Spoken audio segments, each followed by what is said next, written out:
Here's a story time about when I broke off my 1.5-year engagement with my ex-fiance. We met on a movie set. He was playing my boyfriend, and within a week, we were already calling each other boyfriend and girlfriend. 2 months into the relationship, he convinced me to move to LA with him because we both wanted to pursue acting seriously, and he was an established model already. He had worked in Tokyo and Paris as a model. Of course, I was so in love. I said yes, and I left my family, which was really heartbreaking for them. I will totally always regret that decision because I left way too soon. I was so young. We struggled for money in LA, but I decided to get a serving job, so I was making more money than he was because he was working in a movie theater making $8 an hour. Because of this, I had to pay for a lot of the bills, and I even started helping him pay off his school loans. We also shared a banking account, which was terrible because I was putting in way more money than he was. I hated the apartment we lived in because I would wake up with roaches in my hair, so I decided to get a second serving job. When I asked him to get a second job as well, he said no because he was very happy at his job. Part 2 is up.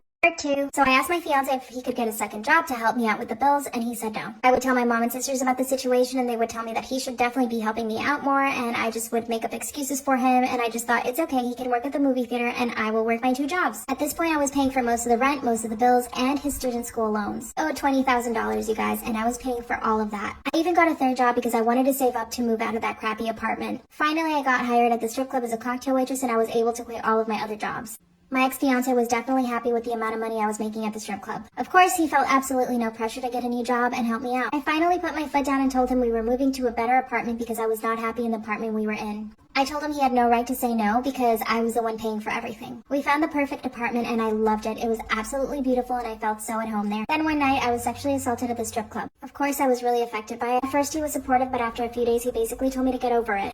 3. When he told me to just get over the sexual assault that I experienced at the strip club, I was shocked. I couldn't believe that the man I was about to marry would be so insensitive. And then I just started realizing, wait, I am paying for everything. I pay for your bills, I pay for your rent, I pay for your student loans, and you're here telling me to just get over this sexual assault. It was like someone had put a mirror to my face and was showing me the truth. Final straw was when I told him I wanted to quit the strip club because I didn't want to be in that environment and I didn't want to see the man that had sexually assaulted me again. He said, absolutely not, you can't quit, the money is too good. And that's when I broke up with him. I told him that I couldn't be with someone who didn't care enough about me and only really cared about the money and to be kept. He was so comfortable with me paying for everything and him just chilling at a job where he got paid $8 an hour while I was busting my butt every single night. He told me I would never find anyone better than him. The breakup was amicable, thank God. He didn't stress me out or anything. He kind of said, you know, you'll be back. Of course, I never went back. Know your worth and be with someone who actually cares about you.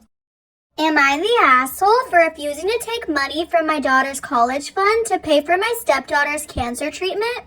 I, female 36, have been married to my husband for 7 years. I have a 16-year-old daughter and a 19-year-old stepdaughter who got diagnosed with cancer. Where we live, treatment is paid for and is expensive. My husband can't afford it on his own, so he asked me and I immediately agreed. I've pulled out what's left of my savings, sold jewelry, and family heirlooms to be able to help. I'm unable to help anymore and my salary barely gets us by as my husband no longer works.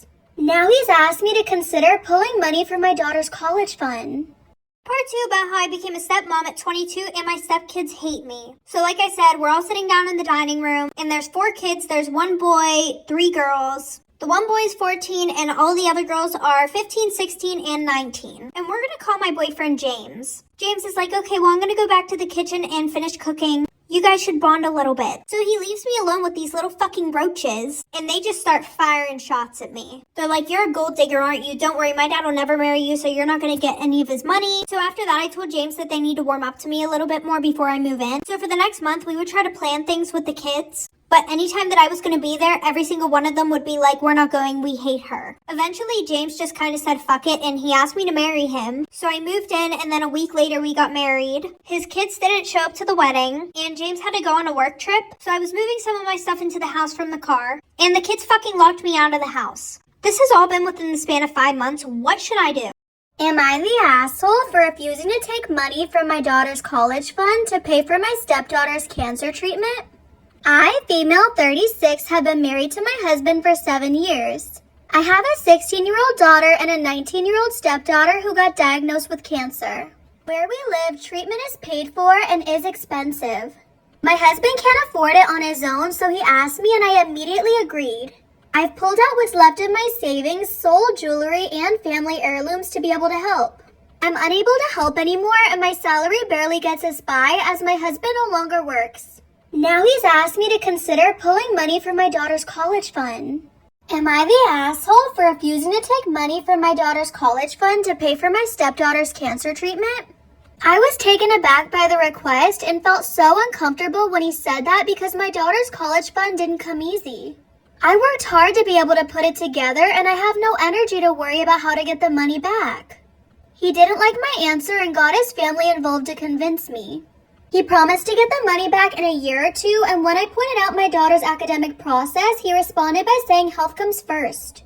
Him and my stepdaughter went to stay with his family, and he's saying that if I don't get my priorities straight, he'd rather stay with supportive, selfless people who want the best for his daughter. Am I the asshole for being the reason my friend's daughter had to go to the hospital? I don't start college until September and don't have a job right now. A few weeks ago, my friend Alice, 22 female, came to my door with her daughter Millie, 3 female. Apparently, she had an emergency to attend to and she needed an urgent sitter. She didn't really ask and just gave me the kid and a bag of toys and books and told me she'd be back in a few hours. I had no problem with this as Millie is a very sweet kid and knows me enough to be comfortable. I was going to the movie, so I ended up bringing her along. We had a great time and then went to the park and I thought it would be nice to get some ice cream. She enjoyed it for a bit, but then started throwing up. Am I the asshole for being the reason my friend's daughter had to go to the hospital? She threw up and had a rash, and I thought maybe she had a bug or something and called her mom. She didn't pick up, so I took her to the hospital, and apparently Millie has a mild allergy to dairy. Alice didn't tell me this, and I've never seen Alice give her dairy, but thought it was a dietary choice, to be honest. I genuinely had no idea.